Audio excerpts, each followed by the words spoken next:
Assalamualaikum warahmatullahi wabarakatuh.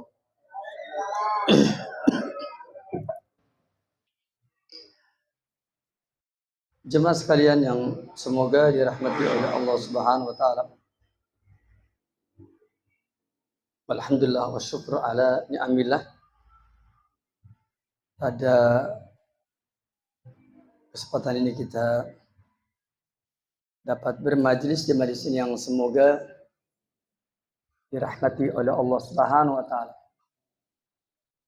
Salawat dan salam semoga tercurah kepada Nabi kita yang mulia, Nabi Muhammad sallallahu alaihi wasallam, kepada keluarganya, kepada para sahabatnya, serta kepada pengikutnya yang setia sampai yaumul qiyamah. Baiklah jemaah sekalian rahimakumullah,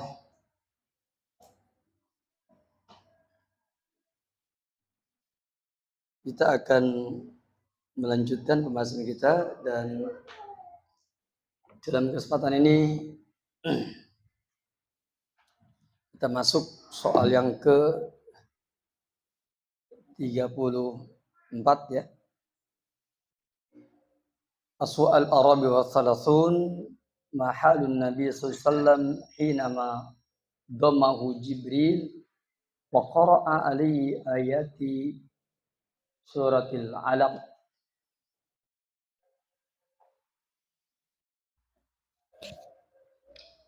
Berikutnya adalah apakah keadaan Nabi SAW ketika Jibril mendekatnya dan Jibril membacakan kepada Nabi Muhammad sallallahu alaihi wasallam surah Al-Alaq. Maka al-jawab, raja'a biha Rasulullah SAW, bahwa setelah Nabi SAW didekap oleh Jibril, maka Nabi SAW pulang yarjubu fuaduhu, dengan jantung berdetak alias deg-degan ya. Yarjubu fuaduhu. Kenapa deg-degan? Karena ini pengalaman perdana Nabi kita yang mulia didekap oleh makhluk yang tidak dikenal, yang sejatinya adalah malaikat Jibril. Dan kisah ini telah diterangkan di dalam kitab Sahih Al-Bukhari. Fadakhala ala zaujatihi Khadijah binti Khuwailid radhiyallahu anha. Lalu Rasulullah SAW masuk menemui istrinya, yaitu Khadijah binti Khuwailid. Faqala, kata beliau, zammiluni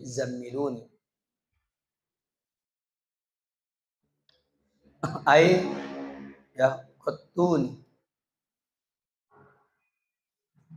maknanya yakni selimutilah aku. Fazammaluhu, maka mereka pun yang berada di rumah Khadijah binti Khuwailid, mereka pun kemudian menyelimutinya. Hatta dhahaba anhu rau'u ay al-khawf, sampai hilang rasa takutnya. Jadi Rasulullah SAW bertemu dengan Jibril itu takut, bukan gembira, bukan senang, bukan, tapi takut yang ada, penuh dengan rasa takut. Kemudian wa akhadathu Khadijatu ila Waraqah ibni Naufal, dan Khadijah bintu Khuwailid radhiyallahu anha lalu mengajaknya untuk menemui Waraqah bin Nawfal. Fatam anahu lalu Waraqah pun menenteramkan dia, yakni menenteramkan Nabi Muhammad sallallahu alaihi wasallam. Apa kata Waraqah bin Nawfal? Wa qala hadzal ladzi ja'aka huwa al-malaku alladzi kana ya'ti Musa alaihi salam. Ini yang mendatangimu adalah malaikat yang dulu juga pernah datang kepada Nabi Musa alaihi salam. Maka berdasarkan keterangan ini yang tadi sudah saya terangkan, bahwa keterangan ini terdapat dalam kitab Sahih Al-Bukhari, yang intinya adalah bahwa keadaan Nabi SAW ketika didekap oleh Jibril itu ketakutan.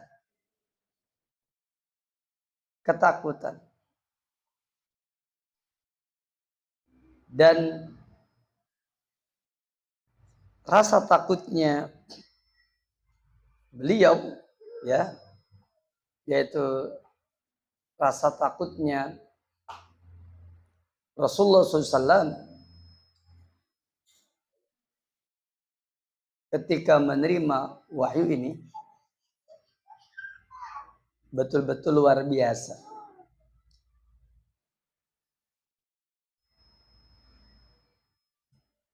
Sampai beliau mengatakan apa?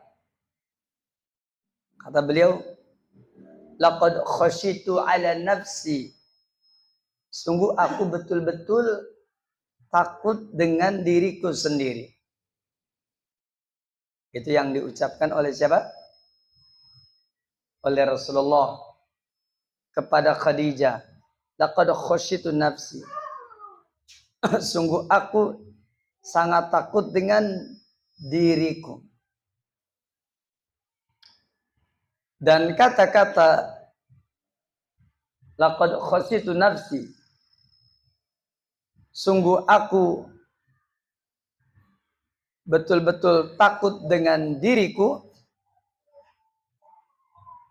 para ulama sampai mensyarahkan, ya, mensyarahkan kata-kata khasyitu nafsi dengan 12 penafsiran. Itu saking hebatnya untuk mendefinisikan apa makna laqad khasyitu ala nafsi. Sungguh aku takut kepada diriku sendiri. Di dalam kitab Fathul Bari kata laqad khasyitu ala nafsi, sungguh aku takut dengan diriku sendiri, itu sampai ikhtalafal ulama fil murad biha ala isnai asyara qaulan. Sampai ada 12 pendapat. Ada yang mengatakan al-junun, gila. Aku takut diriku gila. Kenapa? Karena ketemu makhluk yang baru pertama kali bertemu. Ya. Begitu. Ketemu makhluk yang baru pertama kali ketemu.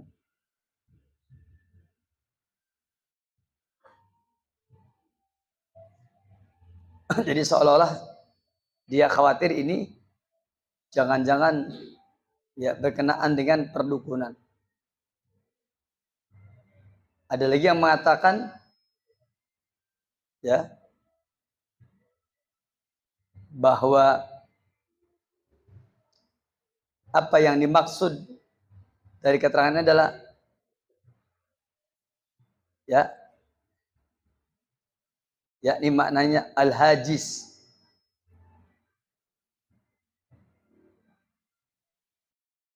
Kalau tadi maknanya al-junun, maka ada lagi yang ya mengatakan bahwa ini adalah yakni al-hajiz.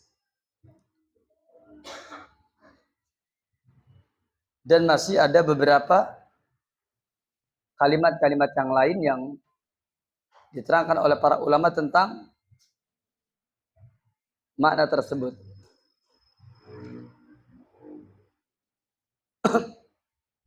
Dan dari sekian banyak makna tersebut ya, atau dari sekian banyak keterangan tersebut,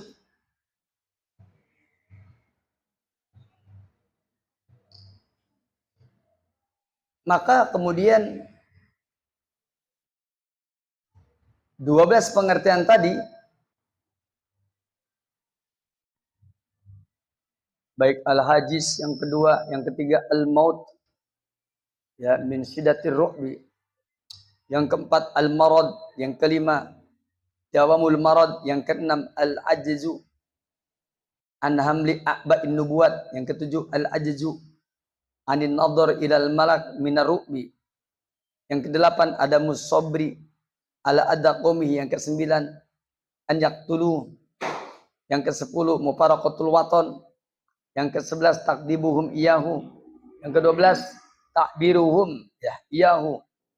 Maka kemudian setelah diterangkan 12 tersebut, wa aula hadhil aqwal bisawab wa aslamuha minal irtiyab as-salis waladani ba'dahu. Jadi yang lebih tepat itu katanya yaitu makna yang ketiga dan dua yang setelahnya.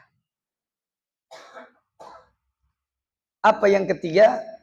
Yang ketiga ya maknanya adalah al-maut min siddati ru'bi. Jadi kalimat laqad khasyitu al-nafsi, sungguh aku takut terhadap diriku sendiri, yakni maksudnya apa?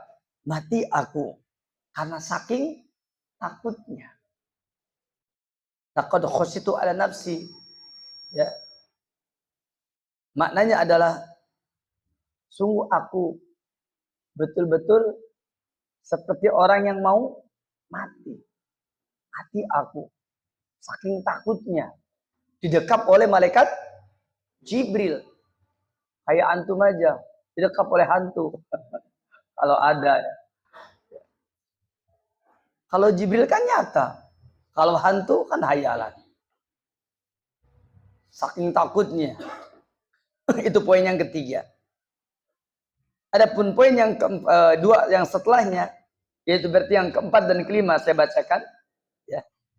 Yang keempat adalah al-marad, yakni aku takut bahwa aku jatuh sakit setelah peristiwa itu. Berikutnya yang kelima, dawamul marad, yakni ya akan terus menjadi orang yang sakit. Artinya bahwa kalimat laqad khasyitu 'ala nafsi ini banyak sekali. Kalau tadi kan yang pertama apa? Al-junun, bisa-bisa gila. Yang kedua ya al-hajiz, ya, yakni apa yang aku lihat enggak karuan. Jadi perasaan enggak karuan gara-gara melihat sesuatu yang aneh. Itu namanya al-hajiz atau al-hawajiz. Ya. Yakni melihat sesuatu yang aneh-aneh. Dan seterusnya. Tapi di sini diterangkan di penghujungnya dari kitab ini, yakni bahwasanya wa aslamuha minal irtiyab as-salisu waladani ba'dahu. Wa ma adaha fa huwa mu'taradun. Adapun yang selebihnya itu dipertentangkan. Jadi yang lebih tepat katanya, laqad khasyitu 'ala nafsi, sungguh aku takut dengan diriku ketika kedatangan Jibril dan kemudian mendekap aku.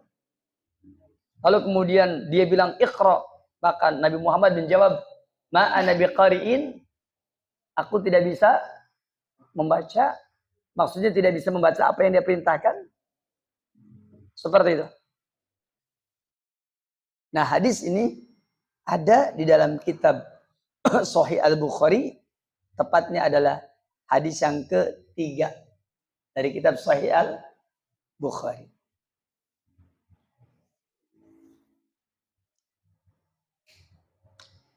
Selanjutnya,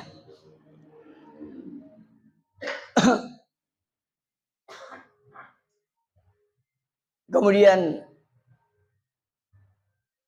Khadijah membawanya ke Waraqah bin Naufal karena dia adalah ahli ilmu tentang Taurat. Kemudian diberitahukan oleh Waraqah bin Naufal bahwa yang datang kepada Nabi Muhammad adalah Jibril. Sebagaimana juga Jibril telah datang kepada Nabi Musa alaihissalam. Baik, selanjutnya as-soal al-khamis wa salasun, yaitu soal yang ke 35.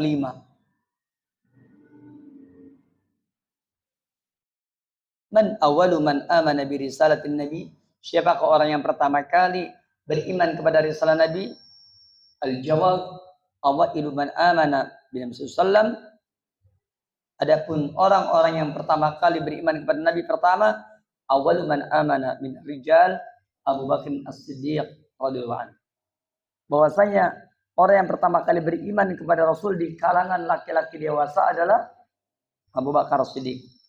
Wa awwalu man amana bin nisa Khadijah bintu Khuwailid radhiyallahu anha. Adapun orang yang pertama kali beriman dari kalangan kaum wanita adalah Khadijah bintu Khuwailid, istrinya sendiri. Awwalu man amana minas sibyan. Adapun orang yang pertama kali beriman kepada Nabi dari anak-anak adalah Ali bin Abi Thalib radhiyallahu anhu, yaitu Ali bin Abi Thalib radhiyallahu anhu. Kemudian awwalu man amana minal mawali Zaid bin Harithah radhiyallahu anhu. Adapun orang yang pertama kali dari mawali, dari maula, yaitu dari budak, mantan budak maula Zaid bin Harithah. Awwalu man amana minal ariqai Bilal bin Rabah al-Habashi. Adapun orang yang pertama kali yakni dari kalangan hamba saya yaitu Bilal bin Rabah radhiyallahu anhu. Yakni Bilal bin Rabah radhiyallahu anhu. Seperti itu. Itulah yang diterangkan oleh para ulama di dalam masalah ini.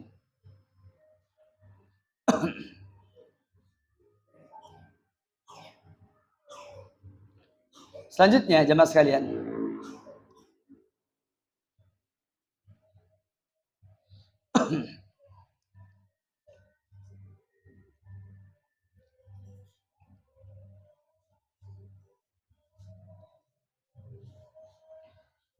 kemudian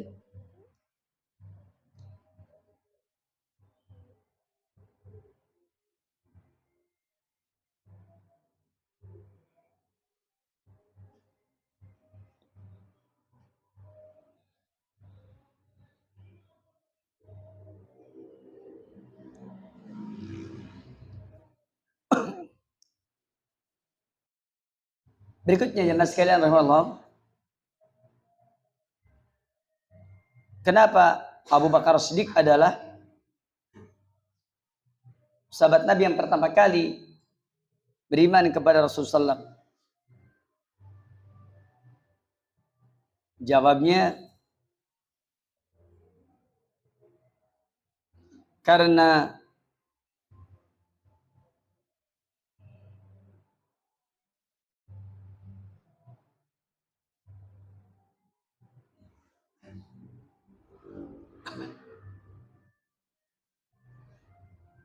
Abu Bakar radhiyallahu anhu adalah seorang sahabat Nabi yang betul-betul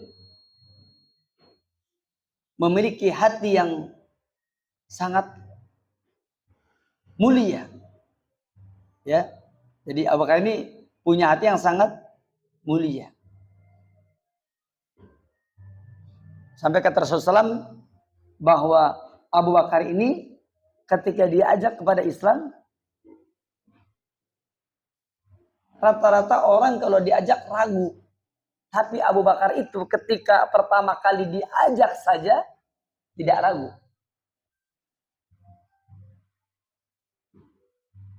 Makanya kata Rasulullah SAW, ya,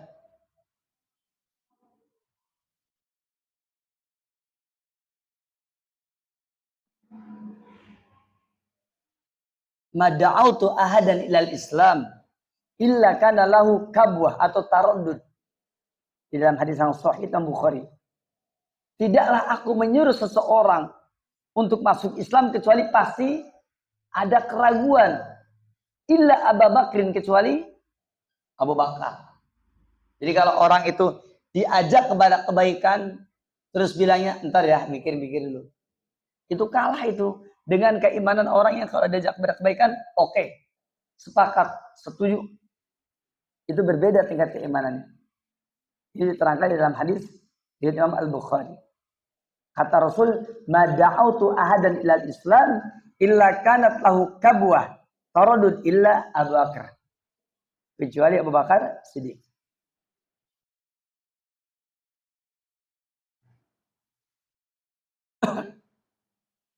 Kemudian yang keduanya, Khadijah radhiyallahu anha. Khadijah ini adalah wanita yang luar biasa. Sehingga ketika Nabi kita yang mulia pertama kali mendapatkan peristiwa yang aneh, langsung memberikan pembelaan. Sampai kata Khadijah di dalam hadis Bukhari Muslim, "Qalla wallahi la yukhzikallahu abadan." Sekali-kali tidak, demi Allah, la yukhzikallahu abadan. Allah tidak akan menghinakanmu selamanya. La yukhzikallahu abadan. Allah tidak akan ya menghinakanmu selamanya. La yukhzikallahu abadan.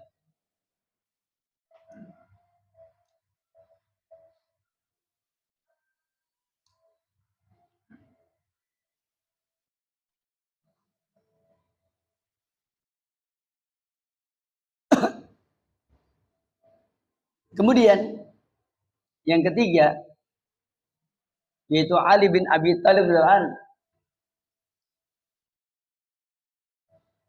Maka ketahuilah bahwa apakah yang menyebabkan Ali bin Abi Thalib ya menjadi orang yang pertama kali beriman dari kalangan anak muda. Ternyata bahwa dia ketika itu waqad nasya'a fi baitin Nabi. Dia berada pada rumah Nabi. Mimma sa'adahu. Ya. Dan karena dia berada di rumah Nabi termasuk perkara yang membantu dia ala ma'rifati akhlaqin Nabi sallallahu alaihi wasallam wa da'watihi. Sehingga dia dapat melihat langsung bagaimana akhlak Nabi sallallahu alaihi wasallam dan bagaimana dakwahnya Nabi SAW. Nah, karena Ali itu berada di rumahnya Nabi Muhammad, itulah yang menjadi sebab kenapa dia mudah masuk Islam. Dia mudah masuk Islam itu karena apa? Ya karena posisinya itu berada di dalam rumah Nabi Muhammad SAW. Otomatis dia tahu bagaimana akhlak Nabi, bagaimana keseharian Nabi, ya, bagaimana kepribadian Nabi. Itu dalil bahwa pentingnya seorang dai, ya, seorang juru dakwah memiliki akhlak yang mulia, sehingga orang dapat masuk Islam hanya dengan menyaksikan kebaikan akhlaknya. Sebagaimana halnya Abdullah bin Salam juga, yakni masuk Islam hanya sekedar melihat wajah Nabi Muhammad SAW, yaitu wajah yang ramah, wajah yang banyak tersenyum, dan seterusnya.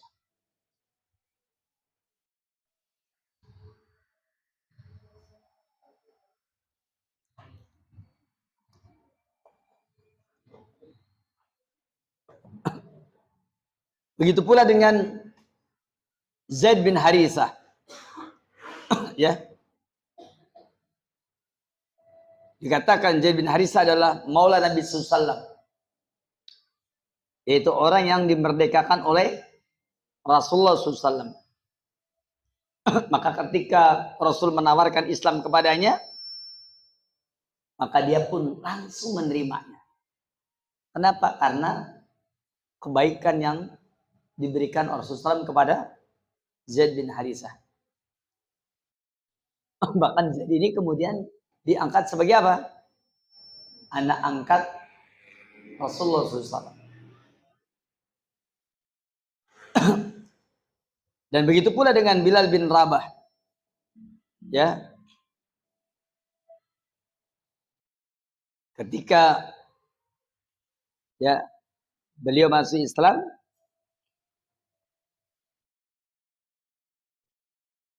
dan ini luar biasa. Beliau hanya mengatakan Allah Ahad, Allah Ahad, Allah Ahad. Tapi memiliki kekuatan jiwa yang luar biasa. Hanya mengenal Allah Dat yang Maha Esa. Kalau sekarang sih mungkin Qul huwallahu ahad. Itu kata-kata ahad sudah mengantarkan Bilal bin Rabah menjadi orang yang sanggup ya bertahan di atas keimanan meskipun harus disiksa. Seperti itu.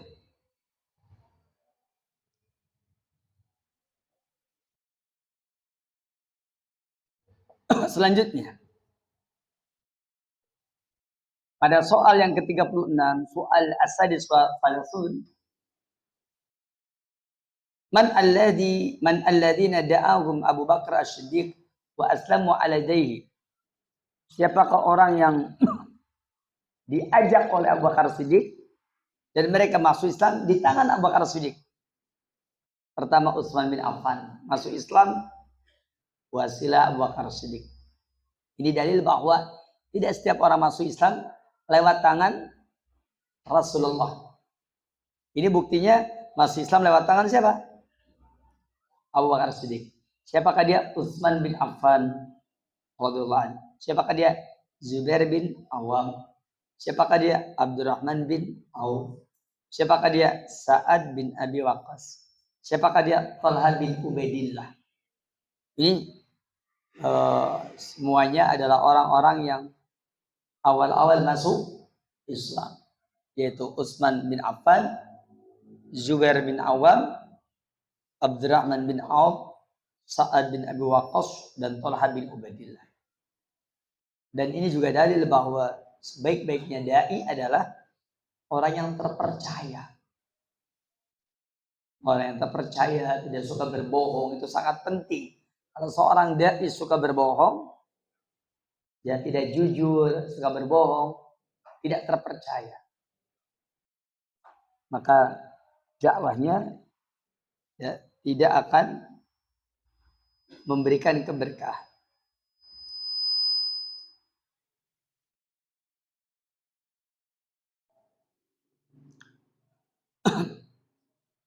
Berikutnya,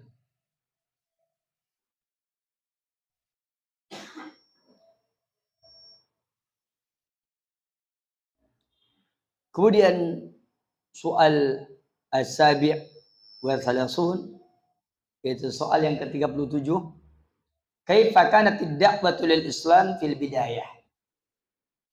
Bagaimanakah keadaan dakwah seruan untuk masuk Islam di permulaan? Kanat sirron.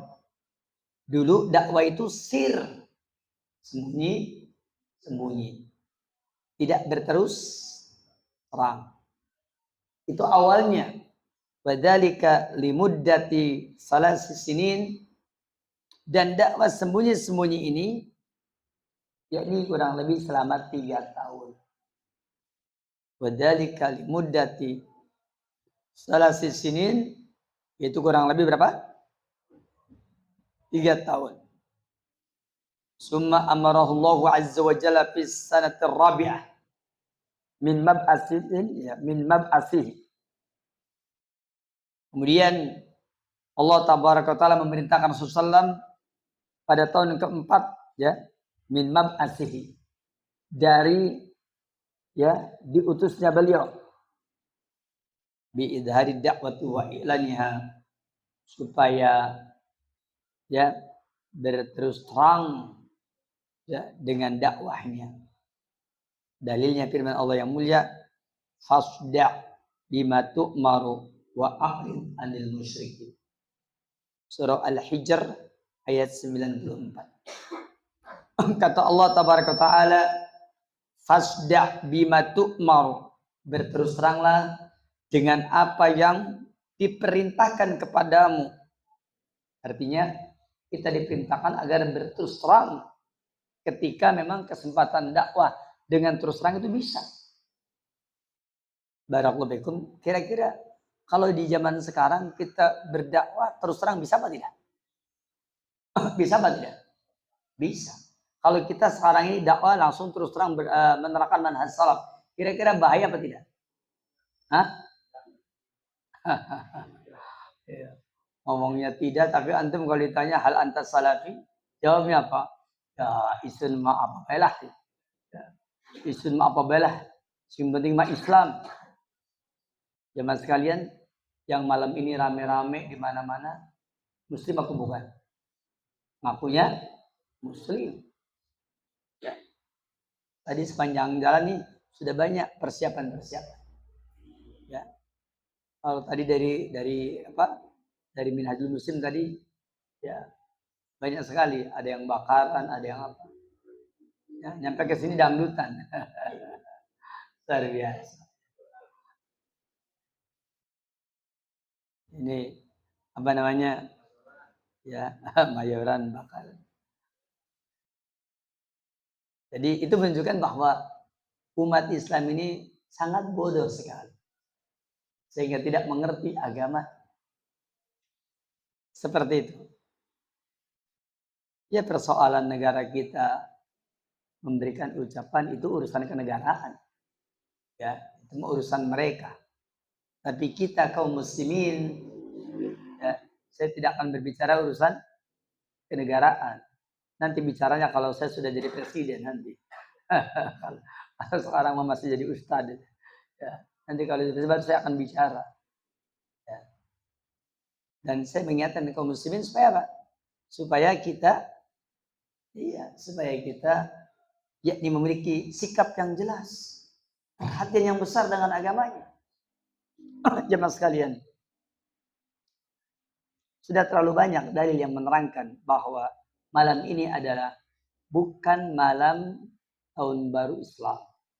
Dan kalaupun malam ini malam tahun baru Islam, maka Islam tidak pernah memerintahkan untuk merayakannya. Apalagi bukan malam tahun baru Islam. Kalau umpamanya ini adalah malam tahun baru kebangsaan, bukan. Bukan tahun baru kebangsaan, bukan. Karena Januari bukan milik bangsa Indonesia. Ya, bukan jemaah. Januari itu bukan milik bangsa Indonesia. Tetapi itu adalah milik mereka yang menisbatkan kepada almanak Masihiyah. Adapun kita menisbatkan kepada almanak Hijriyah. Begitu. Malam ini kalau tidak salah tanggal 30 ya Jumadal Akhir atau Jumada As-Saniyah. Ya, setelah Jumada As-Saniyah berarti besoknya hari Rajab. Nah, itu dia. Kita sebentar lagi akan menghadapi bulan Rajab yang juga penuh dengan apa? Berbagai problematika keagamaan. Ya, mudah-mudahan Allah Ta'ala senantiasa menjaga kita semua. Ya. Selanjutnya jemaah sekalian,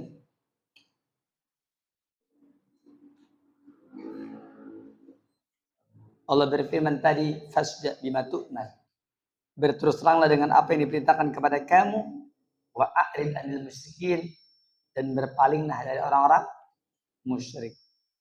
Surah Al-Hijr ayat 94. Maka saya ulangi lagi bahwa dakwah itu selama masih bisa berterus terang, maka jangan sampai tidak berterus terang. Walaupun Nabi kita yang mulia, yakni pernah dakwah dengan sir selama berapa tahun tadi? 3 tahun. Lalu Allah perintahkan Nabi agar berdakwah, ya, yaitu dengan jahar setelah 3 tahun tadi. Allah berfirman, fasda bima tu'mar wa a'rid 'anil musyrikin. Maka berterus teranglah dengan apa yang diperintahkan dan berpalinglah dari orang-orang musyrik. Ini surat Al-Hijr ayat yang ke-94. Begitu. Selanjutnya jemaah sekalian rahimakumullah. Kemudian Ibnu Katsir ta'ala beliau mengatakan hadhil ayat i'lanun minallah li Nabi sallallahu bisad'i bid'wati ba'da ma kanat sirriyah. Kata Al-Hafidz Ibnu Katsir beliau mengatakan bahwa ayat ini yaitu fasda' bima tu'maru wa a'rid 'anil musyrikin. Berterus teranglah dengan apa yang diperintahkan kepadamu dan berpalinglah dari orang-orang musyrik. Dalam surah Al-Hijr ayat 94 ini dikatakan ini adalah iklan, pemberitahuan dari Allah kepada nabinya supaya berterus terang dari dalam berdakwah setelah sebelumnya selama 3 tahun secara sir. Dan hikmah dari dakwah sirriyah, dakwah yang sembunyi-sembunyi, fil bidayah, di permulaan dakwah, ia tahdirul qulub, tujuannya adalah untuk menghadirkan hati, wasti'dadun nas, dan mempersiapkan orang-orang listiqbali ad-dinil jadid fi bi'atin mu'adiyah, yakni untuk menghadapi atau untuk dapat menerima agama yang baru, yakni di tengah-tengah lingkungan yang sudah membudaya. Anda bisa bayangkan lingkungan yang sudah membudaya, lingkungan yang sudah mentradisi, tiba-tiba ada agama baru. Itu berat apa tidak? Berat.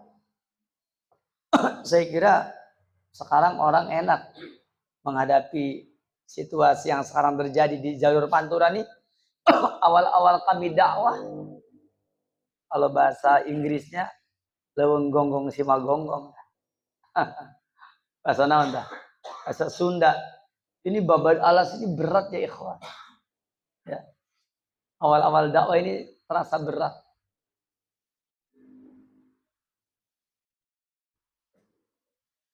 Maka tentu saja mereka-mereka yang sekarang melanjutkan dakwah ya tinggal meneruskan aja. Dulu kan tidak mudah.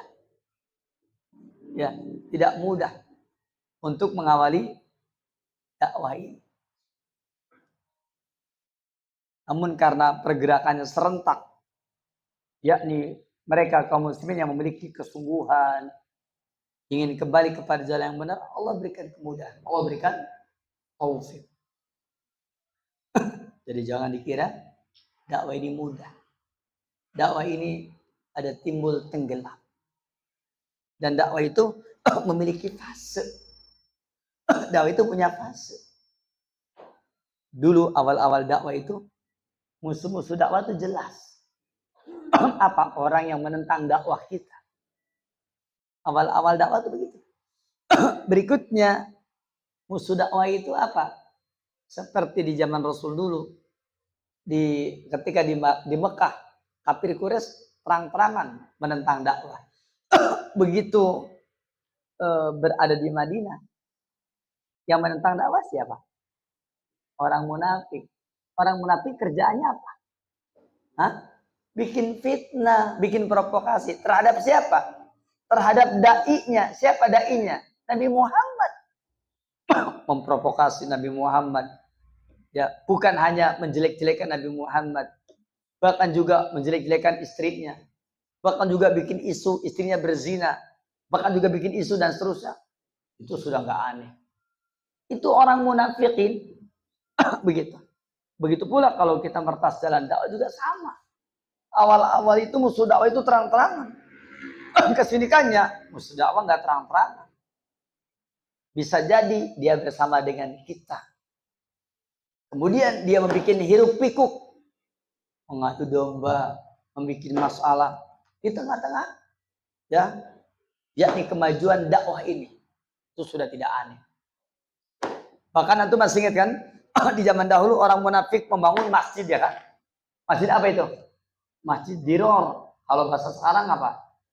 Tempat ibadah diror, masjid diror. Tempat apa? Tempat ibadah dalam rangka menyaingi ibadahnya Rasulullah SAW. Tempatnya Rasulullah SAW. Ya, kalau sekarang masjid yang sengaja didirikan, diadakan untuk apa? Untuk menghancurkan ya dakwah yang dulu juga Rasul dakwahkan. Itu banyak sekarang itu. Ya, bikin masjid, bikin gerakan untuk apa? Untuk menggembosi dakwah yang mulia ini.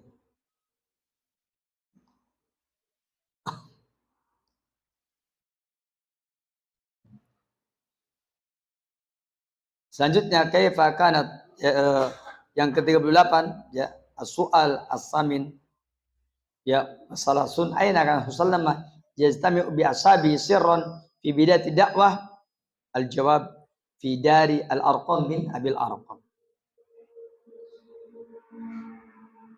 Di manakah Rasulullah SAW berkumpul dengan para sahabatnya dengan sembunyi-sembunyi di awal dakwah?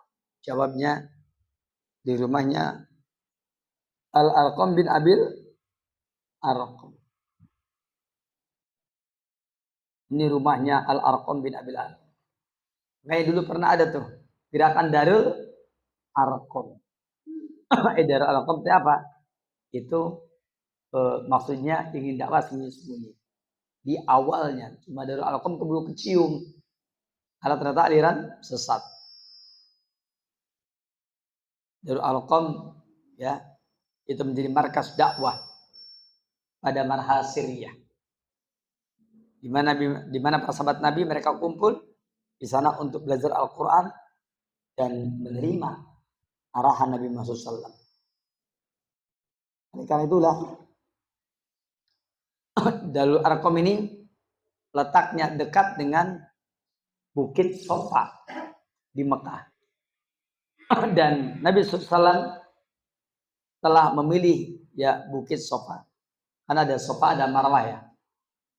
Darul Arqam dekat Bukit Sofa. Begitu. Nabi SAW ya telah memilihnya menjadi tempat yang jauh dari pandangan orang-orang Quraisy. Seperti itu. Dan dengan adanya dakwah Syria itu, maka keimanan para sahabat Nabi semakin kuat, semakin teguh, semakin kokoh.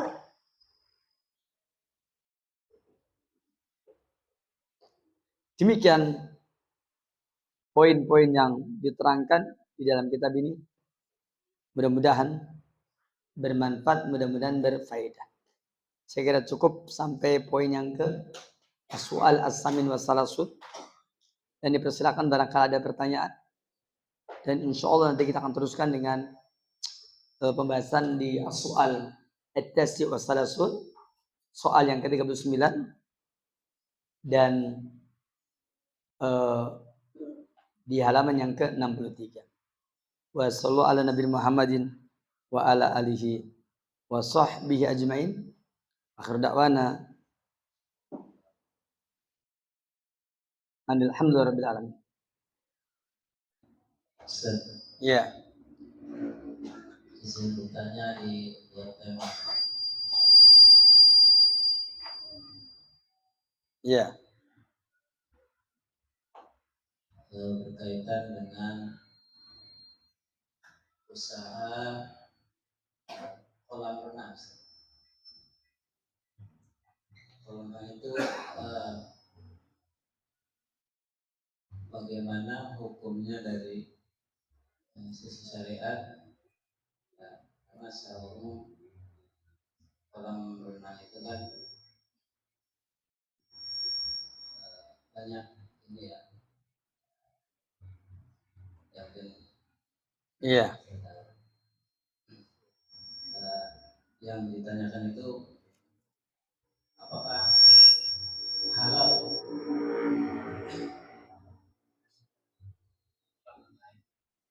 Baik.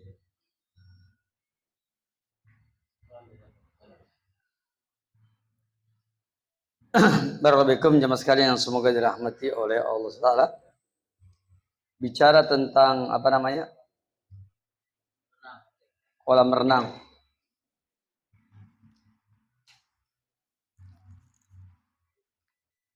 Sebenarnya ya secara simpel tentu saja hukum asal ya berkenaan dengan urusan dunia, urusan muamalah ini boleh. Karena Allah berfirman, ya, wa ahallallahu al-bai'a wa harrama riba. Ya, Allah menghalalkan jual beli dan mengharamkan riba. Itu kan urusan muamalah. Baik jual beli barang ataupun jual beli jasa, ya. Atau yang semodelnya. Jasa penyediaan kolam renang, kemudian kita berenang di sana, dan kita pun kemudian berenang dan bayar. Hukum asalnya seperti tadi. Ya. Namun tentu saja karena ini bicara tentang kolam renang ya, jadi upayakan untuk tidak mengandung unsur yang diharamkan, seperti terjadinya ikhtilat, bercampur baur laki-laki dengan perempuan. Ya. Yang keduanya juga pakaian renang itu kan banyak sekali pakaian renang wanita yang memang seperti tadi.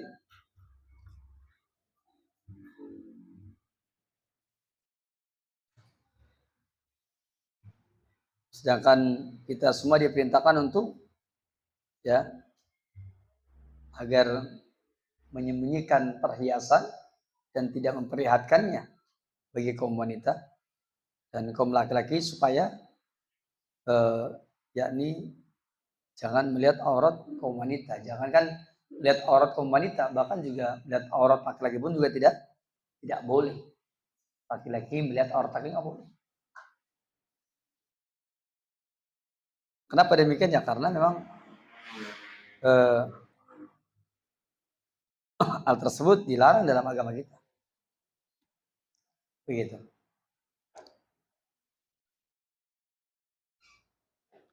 Dan poin yang pertama tadi bahwa tidak boleh mengandung unsur yang haram. Ya. Dan itu merupakan prinsip yang harus kita penuhi ketika kita berbisnis kolam renang.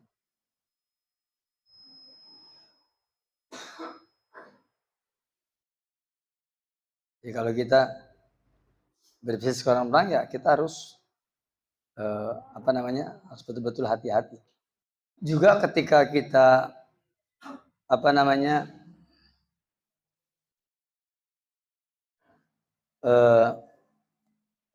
melakukan bisnis ya kolam renang juga tidak boleh di dalamnya mengandung unsur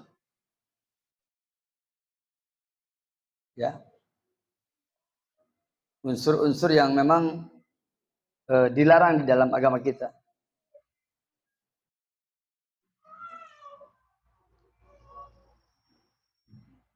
Umpamanya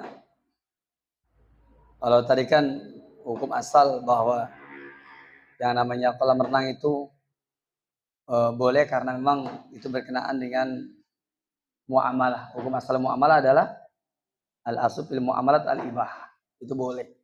Sampai ada dalil yang mengharamkannya. Seperti itu. Adapun tentang kolam renang ini tadi sudah diterangkan bahwa harus dijaga supaya tidak terjadi ya ikhtilat antara laki-laki dan perempuan yang bukan mahramnya. Bahkan disebutkan bahwa waqad hadarul ulama kabni Taimiyah wa Ibnu Qayyim minal ikhtilat li anu yu'addi ilal fitnah wal buqu' fil muharramat. Bahkan juga Ibnu Taimiyah, Ibnu Qayyim al-Jauziyah itu melarang dan memperingatkan kita dari ikhtilat yang akan mengantarkan kepada fitnah dan terjatuh ke dalam perkara yang diharamkan. Harus menjaga aurat, ya. Seperti itu. Ini adalah penjelasan dari para ulama kita tentang masalah tadi. Nah, apabila tidak ada ikhtilat, ya, terus kemudian juga tetap menjaga dengan pakaian yang syar'i yang menutup aurat, ya.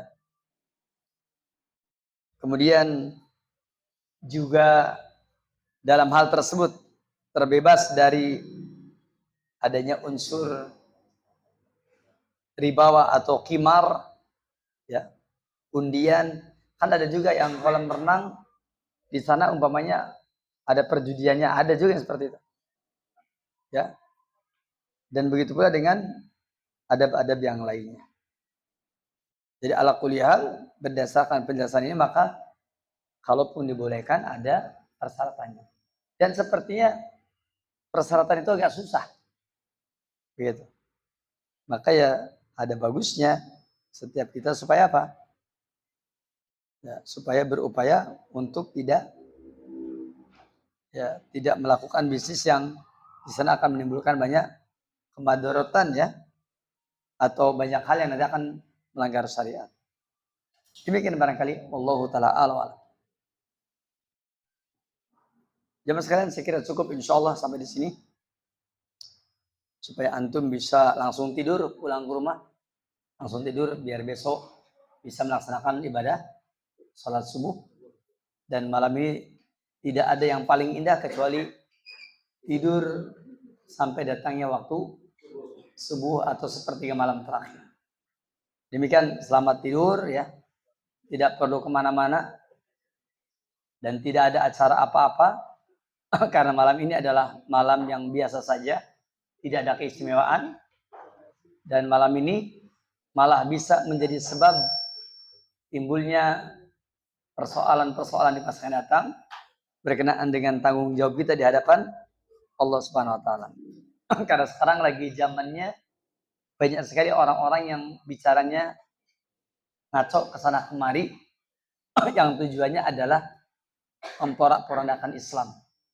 Maka saya sangat bersyukur ketika antum di malam ini bisa mendapatkan faedah ilmu, dan ini pengajian tidak ada hubungan dengan malam tahun baru, tidak ada hubungan.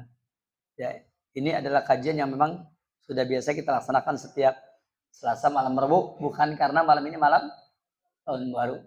Adapun pekan kemarin libur karena saya mengikuti daurah. Nah, adapun malam ini kita berjalan karena seperti biasa, bukan karena malam tanggal 1 Januari. Demikian barangkali, ya, semoga Allah jaga iman kita semua. Semoga Allah jaga kampung kita, kota kita, negeri kita, negara kita, bangsa kita, dan semoga kaum muslimin seluruhnya yakni telah mengerti bahwasanya tidak perlu adanya mengucapkan selamat hari ini, selamat hari itu, yang sama sekali tidak ada syariatnya di dalam agama kita. Urusan kita bukan cuma dunia, urusan kita bukan cuma kehidupan di dunia ini, bukan cuma berbangsa bernegara saja, tapi urusan kita adalah sampai di akhirat nanti. Dan itu adalah perkara yang sangat penting karena setiap kita akan mempertanggungjawabkan di hadapan Allah Subhanahu wa taala. Jangan tertipu dengan mulut manis dan juga kata-kata yang beracun dari orang-orang yang tidak bertanggung jawab dan jauh dari ilmu agama. Bahkan sebaliknya, hanya muncul dari orang-orang yang benci dengan ajaran Islam.